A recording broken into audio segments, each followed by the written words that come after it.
O kaya kung merong, let's say, may idea ang Speaker of the House, gustong kausapin ng Senate President at sinasabi nila, meron silang mga membro, ganito, idea ganito, nag-idea ganito, ay ibig sabihin ba nun, mali na kagad ako dahil narinig ko?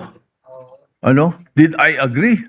Ang sabi ko pa nga, if you're going to change or amend, not change, amend, ang nabanggit ko. If you're going to amend the Constitution, baka ako pumayag sa isang bagay lang, sabi ko. At yun may kumbaga sa in jest ko pa sinabi. Sabi ko, ibaba natin ang edad. Bakit sa Amerika, 35 years old ng presidente? Ang senator, 30.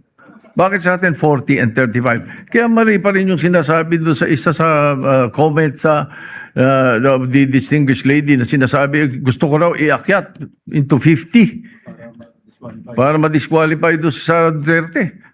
That's not true, Mr. President, Madam President. That's impossible. I never said that. Di ba? And I have nothing to do with the proposal for any elections of Sara Duterte in 2028. For all you know, I might vote for her. Di ba? Ano ba yan Hindi ba pwedeng porque pinag-uusapan, narinig mo, yun na kagad. At saka lalabas dito na para bang ako'y nakikiisa. I have nothing to do with the allegations of Chacha. I heard the proposals. I never brought it up to my colleagues, any one of them. Hindi ko binanggit As a matter of fact, there was one time na sinasabi yung meeting daw namin, Senator Lacson was there. He dropped by because he had the board meeting. Tapos sabi ko, tama-tama, nagkamali siya ng pasok. Andun lang kami. Well, it's not a room. It's just the VIP area. That's open, very open. Sabi ni Senator Lacson, anong ginagawa nyo rito? Nagkamali ako ng pasok. Hindi, sabi ko, nagkwentuhan lang kami. Sabi ko, at tinanong ko pa siya, ilan ba yung kwartong pinapagawa sa new Senate building? I even asked him that. Bakit? Sabi niya, why? Ito kang kako, yung mga congressmen gustong gawing regional. Gusto nilang gawing 36 ang mga senador. Sabi ko, tatanong ko kung kakasya ron. We were joking. That in itself is proof, Mr. President, that this haka-haka, this conspiracy to commit or to amend the Constitution for whatever reason, self-serving, term extension, Noel, etc. These are lies, Mr. President. At least in this plenary hall and in this chamber, the Senate did not entertain charter change under my watch as chairman of the Committee on Constitutional Amendments. For the record, Mr. President, and I support the striking of the record, that it be stricken off the record, Mr. President. I just want to point out that the video that the lady senator presented was obviously opinionated, a propaganda tool, right? It's should be stricken off the record, Madam President. And it's unparliamentary.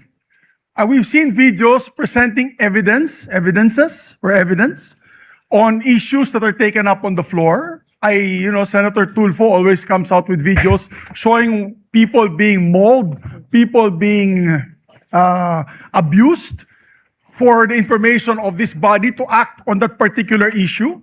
But to come up with an opinionated piece like that, ganong klaseng video na propaganda, na sowing intrigue. Kasi ako, Madam President, hindi naman ako sang-ayon sa people's charter change.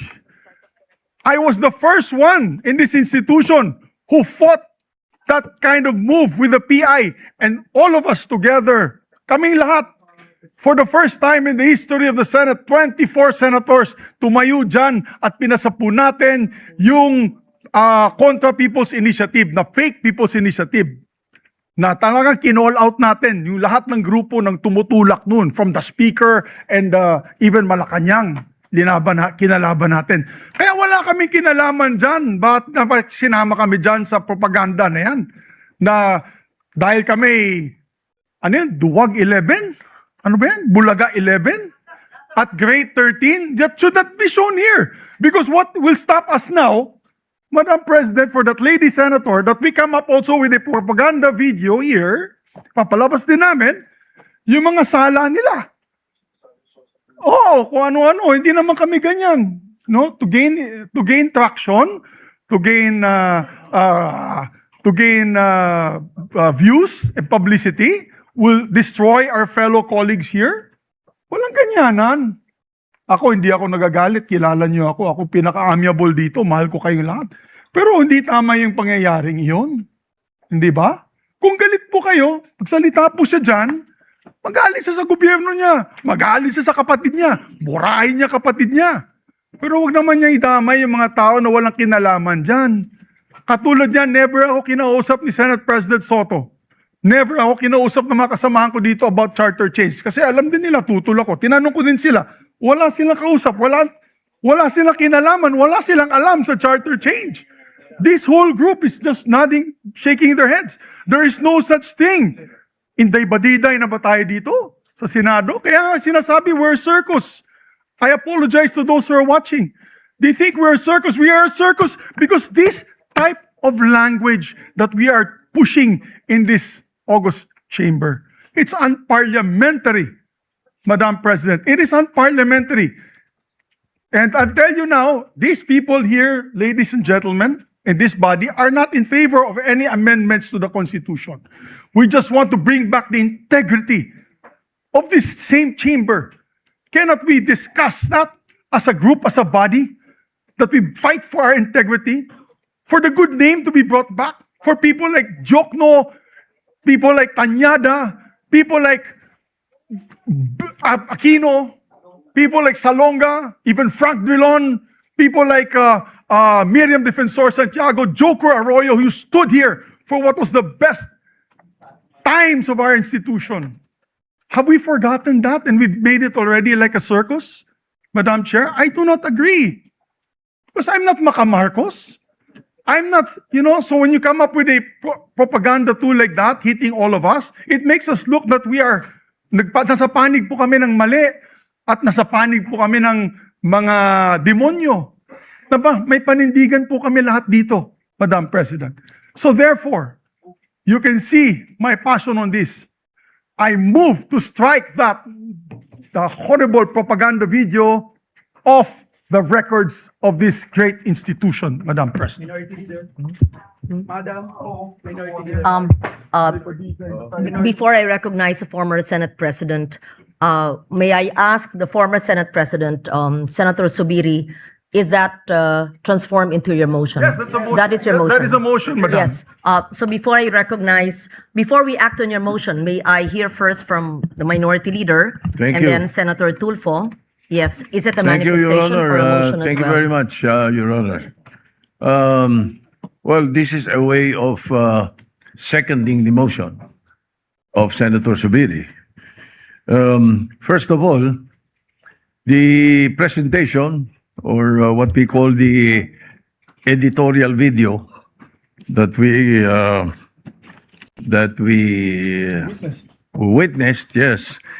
I would like to take exception of my being mentioned there. Parang lumalabas na parang lahat ng narinig nila or nakipag-meeting sa akin ang speaker o kung sino pa, parang pumayag ako. Sana tinanong nila yung source nila, pumayag ba ako? Yung mga binabanggit na idea, I did not even mention it to any member of the Senate. Tungkol doon sa mga ideas of, let's say, a regional Senate and all that. Ito mga idea ng mga tao to eh. Di ba? Kung nakikinig ka, narinig mo yung idea, ikaw ba'y sumang-ayon na? Dahil narinig mo? For example, in my case, I have never been in favor of charter change. Never. From the day I became a senator up to the present, ang dami namin pinagdaanan dyan. Ang mas gusto ko, CHA. C-H-A, not charter change. Ang kailangan natin, CHA, character change.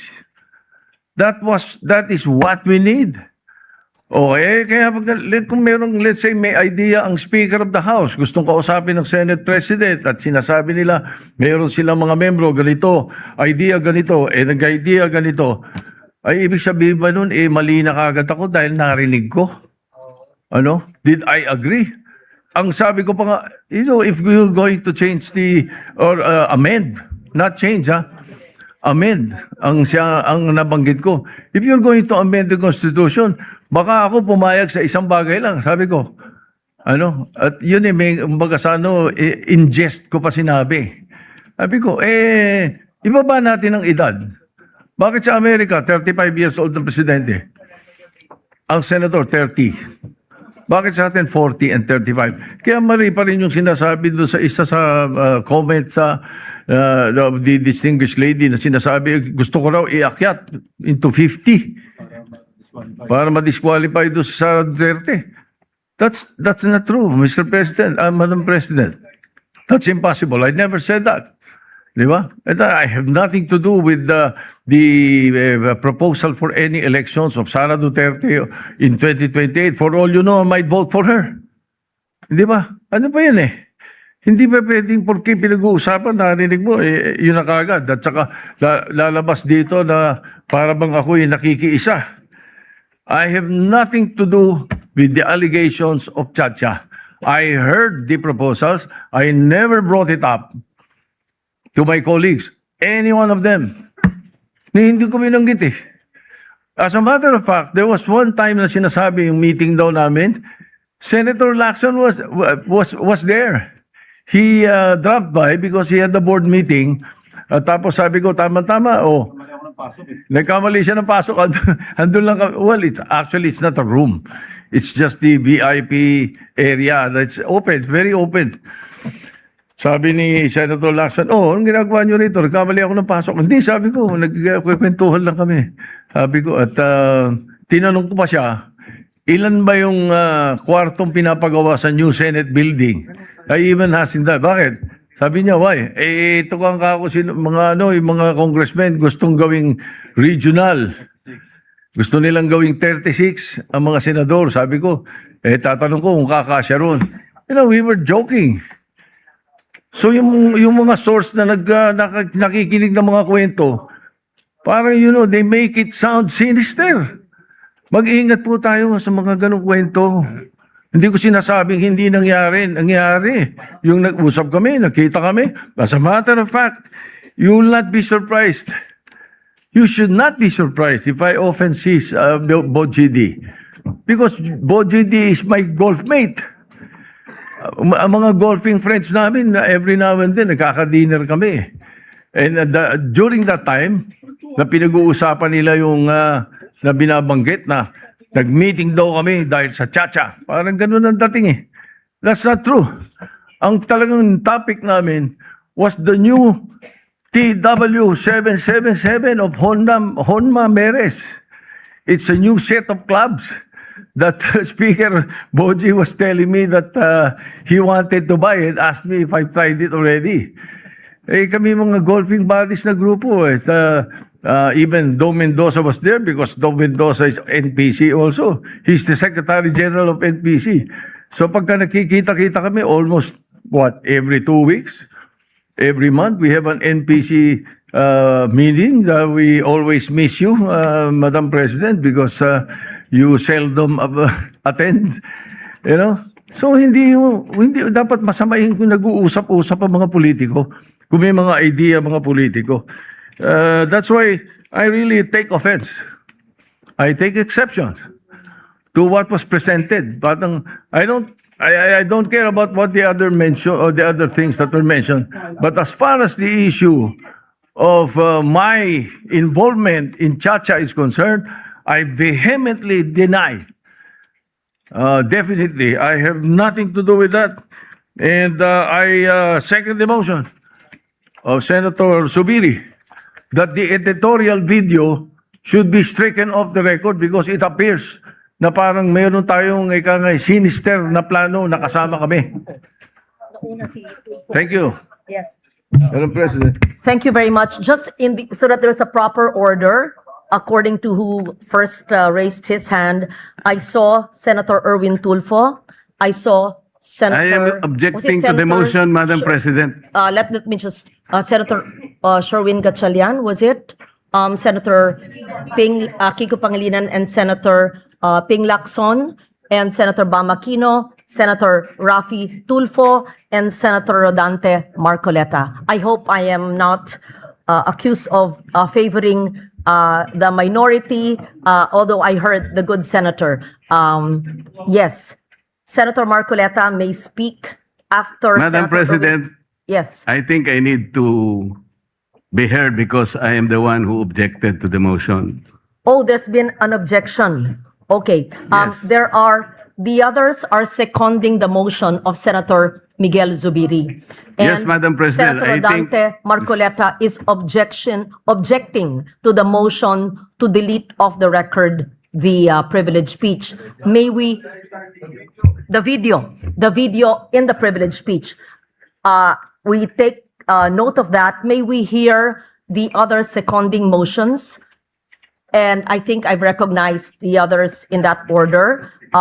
Yes, we take note Madam President, will of you the not objection. hear why I objected? I Yes. need to register the reasons why I objected to the motion. Madam President, I raised my hands immediately after. So I guess siguro May I, before hearing the objection of the good gentleman that is what the from chair Pampanga. will, actually, that is what the presiding officer will actually say, that we will listen in the order that I mentioned, the seconding motions, and we will likewise listen to the objection so noted by Senator Marcoleta and all the reasons pertaining to the objection, and we will vote on the measure because there is an objection. Thank you. Thank you, Madam Chair. Madam Chair, I second the motion to strike that off our records, that video presentation presented earlier, Madam President. Because, Madam President, all senators of this chamber, be it the majority, be it the minority, we need respect, or we deserve respect, Madam Chair. We must not tolerate presentation of unparliamentary acts. Yung ating institusyon, Madam Chair, isisirain doon po sa video presentation. Nasisira po yung ating institusyon. And what we're trying to do, Madam Chair or Madam President, instead of trying to regain yung credibility of this Senate, ano na lamang po at babanatan po natin mismo ang ating institusyon. Wala pong iniwan yun, Madam President, na sisirain po natin ang sarili nating tahanan. Mabuti po sana kung facts-based po yung mga iprinisit na kanina. Haka-haka lamang po. Akala ko nga po, fake news yung pinapanood ko, which I believe is fake news, which I believe is just an opinion, an idea of one person or one group, Madam President. I think, so I therefore seconded the motion that that video recording be stricken off the records of the Senate. Thank you, Madam President. Take note of that. Next is Senator Kiko Pangilinan, we recognize. Thank you, Mr. President. I likewise support the and second the motion to strike off the record the video, Mr. President. Clearly, disinformation has no place in this chamber, Mr. President. Sowing of intrigues has no place in this plenary hall, Mr. President. Fake news has no place in this plenary hall, Mr. President. And I say this by presenting the facts, Mr. President. This representation was chairman of the Constitutional Amendments Committee from August 12 until May 11. And the records will speak for itself. Sabi nga nila, we should seek the truth from the facts and not from disinformation video propaganda.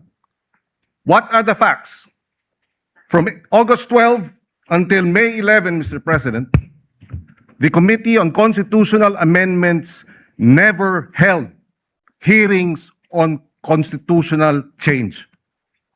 That in itself is proof, Mr. President, that this haka-haka, this conspiracy to commit or to amend the Constitution for whatever reason, self-serving, term extension, Noel, etc. These are lies, Mr. President. At least in this plenary hall and in this chamber, the Senate did not entertain charter change under my watch as chairman of the Committee on Constitutional Amendments. For the record, Mr. President, and I support the striking of the record, that it be stricken off the record, Mr. President. Thank you. We take note of that, Senator Pangilinan. Just for the record, so that it is clear that's Rule 34, Section 93. Acts and language which offend the senator or any public institution shall be deemed unparliamentary.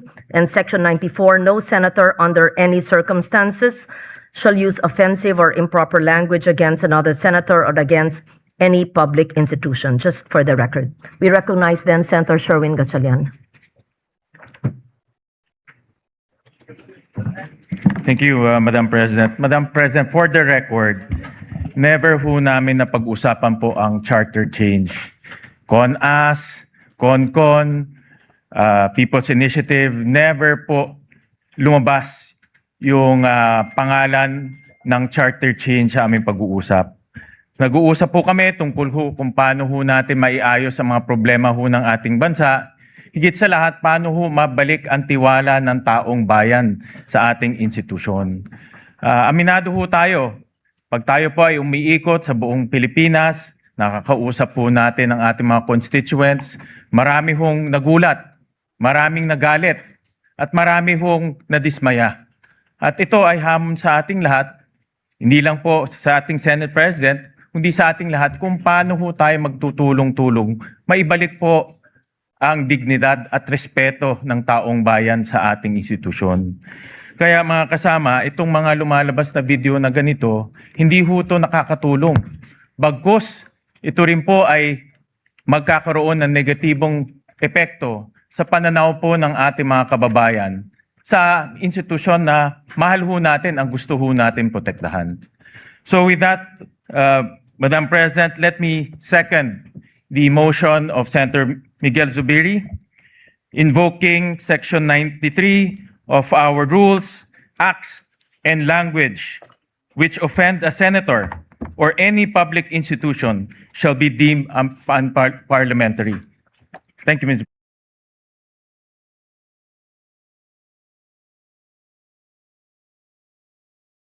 President. Thank you, Madam President. Thank you. And language which offend a senator or second the motion of Senator Miguel Zubiri, invoking Section 93 of our rules, acts, and language which offend a senator or any public institution shall be deemed unparliamentary. Thank you, Mr. President. Thank you, Madam President. Thank you, Senator Sherwin Gatchalian. Let me just also note that maintaining and restoring the dignity of the institution, the Senate as an institution, is not a monopoly of a few in this institution. I believe that each and every one of us in this institution wishes to maintain the dignity, and all of us, to the best of our ability, whenever we are in plenary or in hearings or even outside our premises, are bound to that. Thank you. Senator Ping Lacson, please. Thank you, Madam President. My name was mentioned by the distinguished minority.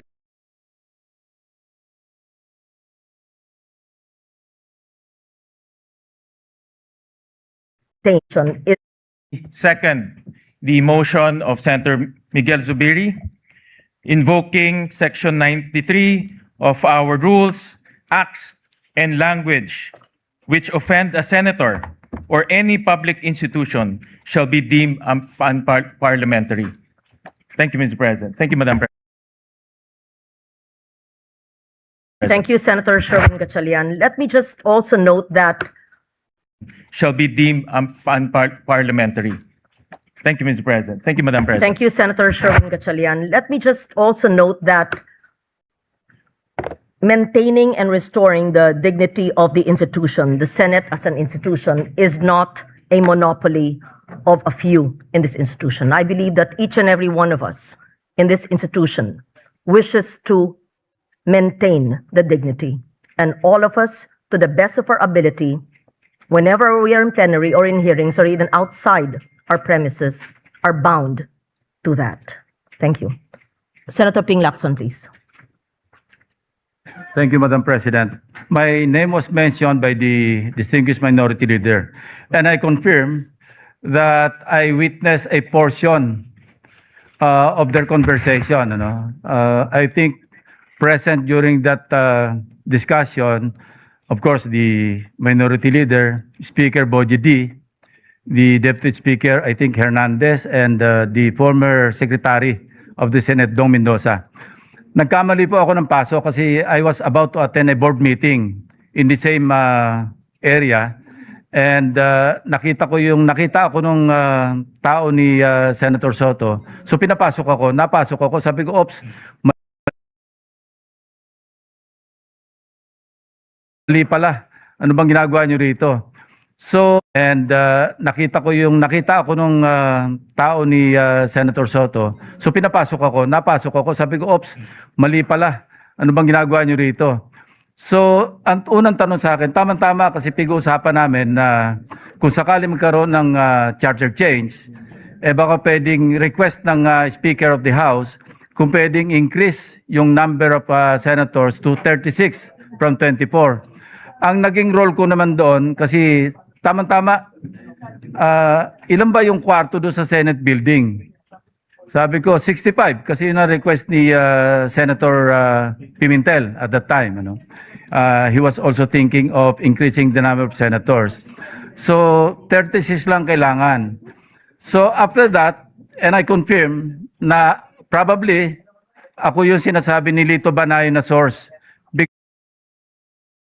Because immediately or the following Thursday, we discussion.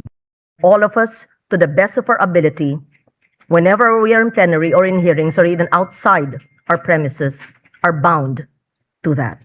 Thank you.